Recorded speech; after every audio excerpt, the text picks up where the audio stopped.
You are 23 years old. Your checking account has $812 in it. You drove home this weekend without a specific reason. You just did. Your mother made the dish you stopped requesting years ago because you didn't want to seem like you needed it. It's on the table when you walk in. She doesn't mention it. You don't either. Near the door when you're leaving, your grandmother finds a moment, presses 2 folded 20s into your hand the way she's done since you were 11. You say you don't need it? She says she knows. She gives it anyway. Nobody in this house says the word struggling. That's not how it works here. In families built on work rather than wealth, parents raise children through presence and sacrifice. What they don't always have is a map, so they give you what they have. Sunday meals, folded 20s, and every dinner somehow turns into another story about somebody's kid who figured life out faster than you did. Your cousin Marcus just started at the bank. It's not criticism. They're trying to hand you a direction without making it sound like pressure. You nod. You say that's good for him. You help clear the plates. On the drive home, you stop at a red light and check your bank account, even though you already know the number. $812. You put the phone face down on the passenger seat. The light turns green. You are not a burden. But you are entirely not a burden. Everyone in that house knows it. Everyone loves you anyway. And the love and the worry are so tangled up together that you're not sure they know where one ends and the other starts. The $40 is not about $40. It's the only thing available for something they don't have words for. You mention it casually on a Wednesday phone call.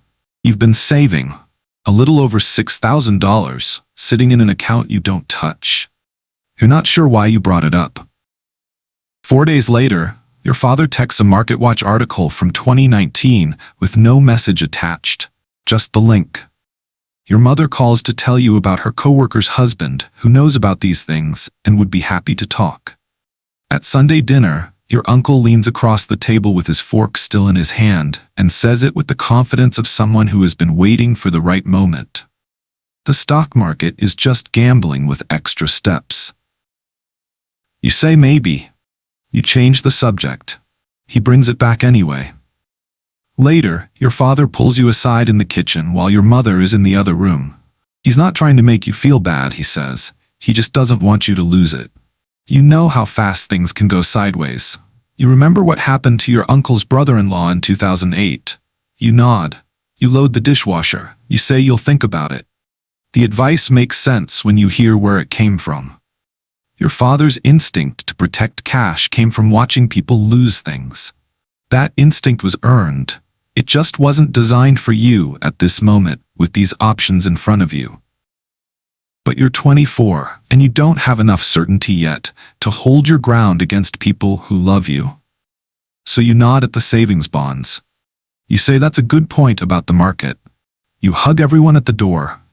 Then you drive home, sit at your kitchen table, and open a brokerage account on your laptop. You stare at the screen for a while before you click confirm.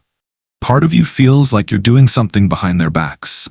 Part of you knows that's not quite the right way to think about it. You're not sure which part to listen to.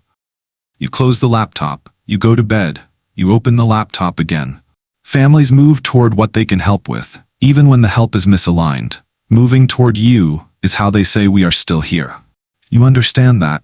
It doesn't make the nodding easier. Same love, different decade, you are paying the difference. Dinner in November. Ordinary table, ordinary food. Your father tells a story about the neighbor's renovation that has been going on for 8 months. Your mother refills glasses without being asked. Someone brings up whether the winter will be bad this year. Nobody knows. Everyone has an opinion. You are 20 minutes into the drive home before you realize. Nobody asked about money. Not once. No. So how's work really with that specific weight behind the word really? No questions shaped like questions but functioning like checkups. No folded bills near the door. They had been checking on you financially for so long that you stopped noticing they were doing it, until they stopped. And the stopping is louder than the checking ever was. You don't know what to do with that at first. Part of you expected something more. some version of acknowledgement, some moment where someone said, "We see what you've built, we see that you're okay." That moment doesn't come. You sit with the absence of it on the drive home, and you're not sure if you're relieved or quietly disappointed. And you're a little embarrassed that you're not sure. A few weeks later, your cousin, 20 years old, first year out of school, comes to dinner. You watch your aunt's eyes when he talks about his plans. You have seen that expression your whole life without knowing what it was. The specific way love and worry sit on the same face at the same time, so close together, you can't find the line between them. You look down at your plate. You were that expression for years. Every phone call, every holiday, every casual question that wasn't casual, that was all the same face looking at you. You just couldn't see it from where you were standing. The worry was never about anything you did wrong. It was about what the world does to people who don't have enough. Your family had watched that happen up close. Some of them had lived it. The worry was just a memory, looking for somewhere to go. It was found somewhere else now. You watch your cousin talk about his plans, and you think about saying something. Some version of it moves. I promise you it moves. But you don't. You're not sure he's ready to hear it. You're also not sure it's yours to say. So you pass the bread and refill your own glass and let the dinner be what it is. On the drive home, you don't check your bank account. That's new. You don't announce it. But numbers have a way of becoming visible without being spoken. The car. The way you split the check at family dinners without doing the math first. Your mother was standing in your apartment doorway the one time she visited, not saying anything, just looking at the room for a few seconds longer than necessary before she walked in. At a gathering, your father is talking about you to a group across the room. You catch it mid-sentence, your job title, said in a way you have not heard him say it before. Not louder, just differently. You stand there with your drink and you listen and you feel something you weren't prepared for. Not pride exactly. Something more complicated than pride. Something that sits in your chest wrong for a reason you can't immediately name. Later, you're in the kitchen getting ice, and your father comes in and squeezes your shoulder on the way to the refrigerator and doesn't say anything. You both stand there for a second. He grabs a beer and goes back out. That's the whole moment. That's all it is. The phone calls shift without announcement. Your father starts calling to ask what you think before he decides on something expensive. Your mother mentions your job in conversations with people you've never met, in ways that reach you secondhand. Your mother told me what you do. That's really something. From people you barely know, at gatherings you didn't expect to become auditions. Then the other thing starts. Your brother-in-law corners you after dinner. He's thinking about changing careers, wonders if you know anyone, just casually, no pressure. Your aunt emails you a lease she needs someone to look at. Just a quick look, 5 minutes. Your cousin, the one you watched at level 3, texts you on a Tuesday night. Hey, would love to catch up sometime just for advice, nothing big. You say yes to all of it. You look at the lease on a Tuesday night at 10:30, with your eyes tired and your laptop too bright. You schedule the call with your cousin, and it runs an hour longer than you planned. And when you hang up, you sit in the quiet of your apartment and stare at the wall for a minute. Part of you likes being needed. You should say that out loud because it's true and it's easy to leave out. You spent years moving toward being the person in the room whom people come to. You are that person now. Part of you is already tired, and it's only just starting. You don't say that part out loud to anyone. You close the laptop. You wash your face. You go to bed and you lie there thinking about your cousin's situation and 3 things you forgot to mention, and whether any of it actually helped. You are no longer their child in these conversations. You are something else now, something the family needed, and you became. And being that thing is real and good, and also on certain Tuesday nights, heavier than it looks from the outside. Your father calls on a Thursday afternoon, normal enough. But about 2 minutes in, he slows down, and you can tell he's been working up to something. He's been thinking about refinancing the house. He's heard rates might move. He wants to know, not formally, just in passing, what you think. You hear yourself start answering before you've finished thinking. Too quickly, too confidently, like you're trying to sound more certain than you actually feel. You say something about rate environments, loan terms, and timing the decision against his existing equity. The words come out clean and organized, and you're aware while they're coming out that you're performing slightly. Not lying. Just performing. He listens. He says that makes sense. There's a pause. I just wanted to get your read on it. You say, of course, anytime, call if he has more questions. You hang up and sit there for a second. Then you open a browser tab and spend the next 40 minutes reading about refinancing, just to make sure you didn't tell him something wrong. You find one thing you were slightly off about. Nothing that changes the overall answer, but enough to make you reread the paragraph 3 times. You consider texting him a correction. You type it out. You delete it. You decide it doesn't matter enough and close the tab. You're not sure if that's the right call. You think about it again before bed. Here is the thing about this level that nobody tells you. The role reversal doesn't feel like an arrival. It feels like being handed something heavy by someone who trusts you completely, and not being totally sure your grip is as solid as your voice sounded on the phone. He does not refinance. You don't bring it up again. Neither does he. A few months later, he asks you something else, smaller, easier. And this time you slow down before answering. You ask him a question back. You let him talk for a while. It goes better. You're not sure he notices the difference. You do. December. Extended family. The table is loud and crowded, and 3 conversations are happening at once. Someone, you don't catch who, says it into a gap between the serving dishes.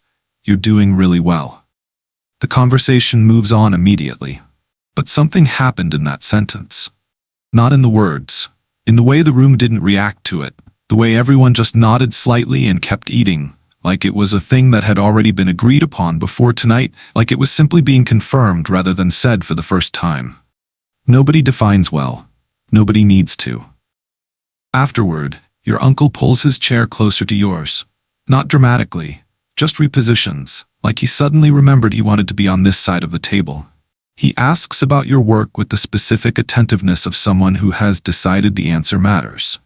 You explain. He nods slowly. He asks a follow-up question. He has not asked follow-up questions before, not like this, not with this particular quality of attention. You notice it. You feel guilty for noticing it. On the way out, your mother's sister catches you by the door and asks your opinion about something. A decision she's been sitting with, something about a lease on a space for her small business. She talked to her husband about it, she talked to a friend, but she wanted to ask you too, just to get different perspectives. You give her your honest read. She thanks you. She hugs you longer than usual. In the car on the way home, you sit with that for a while. The warmth tonight was real. You don't want to be the person who can't accept warmth without immediately analyzing it. These people love you. That's not a complicated thing. But something has shifted in the room, and you feel it, and you can't unfeel it. You are no longer living at roughly the same level as everyone else at that table. And when that changes, the way people move around you changes. Not because anyone decided anything, not because anyone is being calculating, just because that's what happens. People orient toward stability without meaning to, toward whoever seems most likely to know what to do. You used to watch your parents be that person in a room, the one people angled toward. You understood it abstractly. You didn't understand what it felt like from the inside. The way it's warm and uncomfortable at the same time, the way you can't fully enjoy it because you're too busy noticing it. You get home, you put your keys on the counter, you stand in your kitchen for a minute, not doing anything in particular. The love is real. The shift is also real. You're finding out that those two things don't cancel each other out. Your mother calls on a Sunday afternoon and moves directly into it. No warm-up. No, how are you first? She's been thinking about selling the house. The neighborhood has changed. The maintenance is getting to be too much. She's been going back and forth for months, and she needs to talk it through with someone who will be honest with her. She called you. Not your aunt. Not the family friend who has known her for 30 years. You, and she says it in a way that makes clear this wasn't an easy call to make. Not because she doesn't trust you, but because making it means something she hasn't said out loud yet. You talk for 47 minutes. You ask questions. You try not to steer her toward what you think the answer is. At one point, she goes quiet for a few seconds, and you resist the urge to fill it. You've gotten better at that. You hang up and sit on your couch and stare at the middle distance for a while. This is the job now. That's what you're sitting with. A few months later, a decision you weighed in on goes sideways. Not catastrophically, but worse than expected. Worse than what you implied when you said, "I think this makes sense." You find out secondhand, through your sister, who mentions it the way people mention things they assume you already know. Nobody calls to discuss it. Nobody brings it up at the next dinner. Your mother asks how your week was, and you talk about your week, and the thing is just not mentioned by anyone. You wait for someone to say something. Nobody does. That silence is its own kind of weight. Criticism you can respond to. Silence, you just carry. You start second-guessing the next conversation before it happens. You rehearse your qualifications. "I'm not an expert, I could be wrong about this," in ways you didn't used to. Part of that is appropriate. Part of it is just the scar tissue. One Sunday afternoon, a few weeks later, you're at your parents' house, and your mother is telling you about a neighbor's situation. Some financial thing, complicated, and she's asking what you think. And you look at her across the kitchen table, and you have this sudden, disorienting flash of being 12 years old, sitting in that same chair, while she explains something to you. The table is the same table. The kitchen is the same kitchen. You are sitting in the same chair. Everything else is completely different.